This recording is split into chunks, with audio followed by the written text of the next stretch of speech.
What is going on, guys? Jack here and welcome back to another episode of Ødegaards Odyssey, guys. This is going to be episode 6 of this series now, I do believe it. Maybe episode 7, not really too sure. I've kind of lost count of the amount of episodes. We're only 6 in, I believe. And we are going to be starting today's episode off by going into the January transfer window. We are now in the January transfer window and I have made a little bit of a mistake, I will be honest. So in the last episode, I made my intentions clear for Martin Ødegaard that I was going to end my loan with Recreativo because we really didn't do too well in pretty much all of the matches in the last episode. We didn't get a single goal, a single assist. It was a very boring episode. And for you guys, I just thought it was probably best that we do move on in January to find a bit of a better team that will make it a little bit more entertaining for this series. However, when I go into the actions for my career, Martin Ødegaard cannot terminate his loan with Recreativo, and that only means one thing. We're going to be staying here for the whole of the first season with Martin Ødegaard. Should we simulate a lot of the games after today's episode? Should we go ahead and simulate to the rest of the season, all the way to the end? Just to make this series interesting, because I guarantee if we play every single match here at Recreativo, and we actually make them into an episode basically for each and every game that we do play, it will make the series very, very long, very boring, and the main reason it will make it like that is because all of the players around me and around Martin Ødegaard, they're just not good enough. It's as simple as that. So the attack positioning obviously has gone up quite a lot. So is the finishing, crossing, short passing, long passing. Just everything in the technical areas are growing, which is really, really good to see because we have been playing well in the matches that we have played. We played 12 matches and scored 4 goals. So we have a match here against Lugo. Of course, we've been picked for it, and I'm hoping, even though it's very, very unlikely, that we can have a change of fortunes in this match and we can actually do well. I will actually have a little look at the league table when we do get into this match, as it will be interesting to see where we are in the league table currently. Look at that, we're in 19th place and Lugo are in 4th place.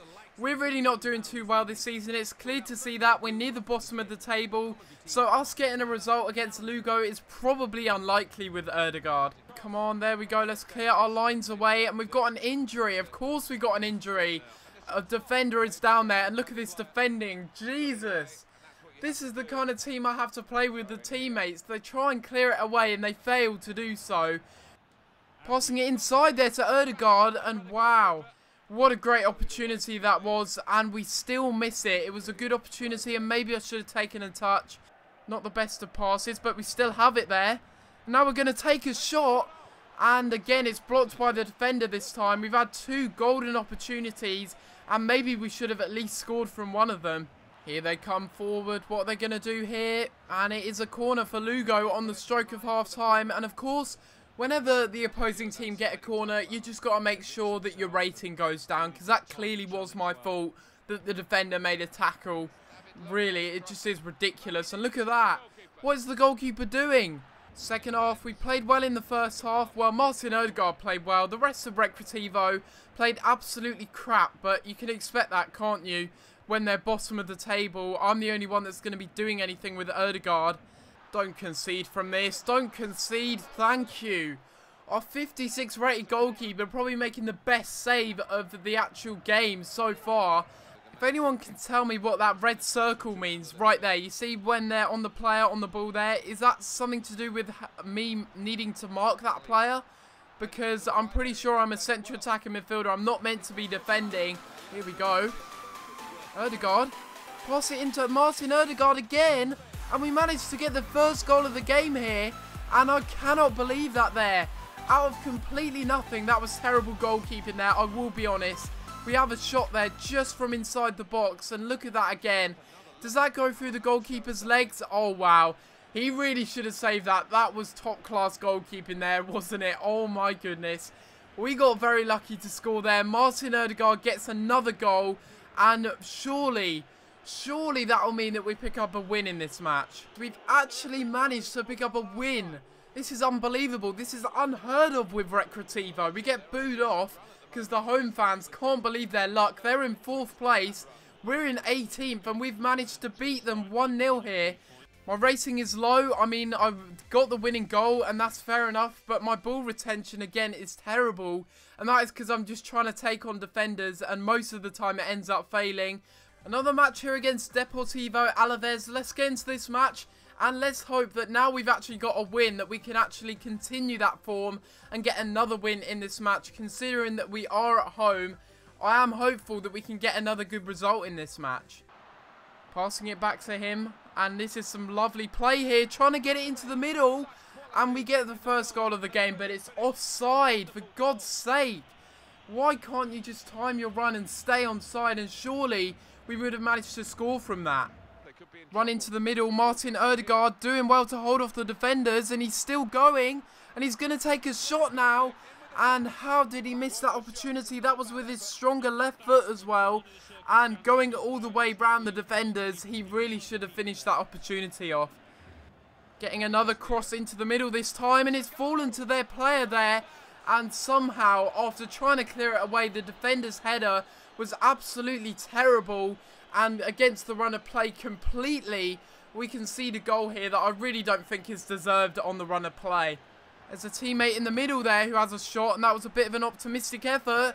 But we'll get a second chance at it, and thank goodness we managed to get an equalising goal from that.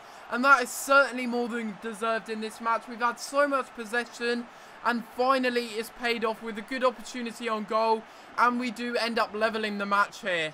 It is a little bit lucky, to be honest. There were 3 defenders that probably should have cleared their lines, but it is Antonio Dominguez that gets the goal, and maybe we can now push on for our second win of today's episode. I'm happy we got a point from this match, but we should have got a lot more from it. The amount of chances we created, it's ridiculous, honestly. At least we're creating the chances on goal, that's the main thing. But our finishing rate is absolutely woeful, and we should have scored from more of our chances that we did end up having on goal, like I did say. I had 3 shots on target, 1 off target, and in the end, maybe I should have scored from more of them. Again, my ball retention isn't the best. I'm losing the ball a lot, and that is, again, due to the fact that I'm trying to take on players and create more chances and space. Third and final match of today's episode, guys, is going to be against Real Zaragoza.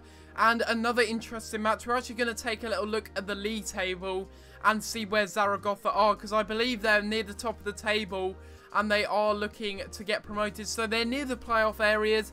They're in 8th currently. We're currently in 19th now, after only getting a draw from that previous match against Deportivo Alaves.